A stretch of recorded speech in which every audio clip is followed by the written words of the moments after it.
as part of that, the difference between, say, the 10-year yield and the very short-term yields in Germany has also gone down.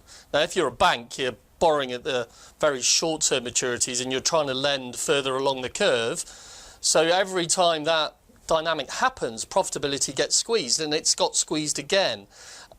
ECB needs to try and do something to help here. I think tiered deposit rates, which are actually better value for banks than, say, other kind of account holders, will help.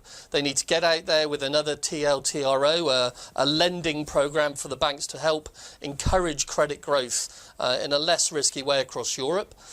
But underneath all of this, actually, this is not a bad situation. The ECB are doing exactly what you'd hope they do. They're warning you about risks.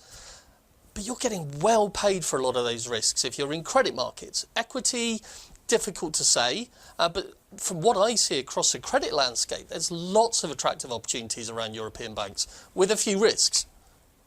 Look, just to pick up on that, and reading through your commentary, you say that banks remain your largest exposure. About 1/3 of your exposure is to the European banking system, and yet equally you hear the European Central Bank this morning citing the financial sector as one of the main risks to financial stability. My question to you is, if you're buying it in fixed income, why not just buy a duration instrument rather than taking on the possibility of there being a significant credit widening if things don't go to plan or if growth for whatever reason continues to get derailed? It's about carry as well as it's about risk. So if we take, say, the one asset we've got in Italy, actually, a Unicredito bond that's only through to June 2022 when the call is, the yield on this instrument is getting 8.5% in euros. So even if the price goes down a bit, we're going to get that every year. That covers an awful lot of problems from a yield dropping or a yield or spreads going wider. Now, you're right, I would have loved to have been in the 10-year German Bund for the last 3-4 weeks. You would have made a decent amount of money from that. But that's not to say you could get a really good risk-adjusted return of those bank bonds around Europe. But you have to be really selective about it as well.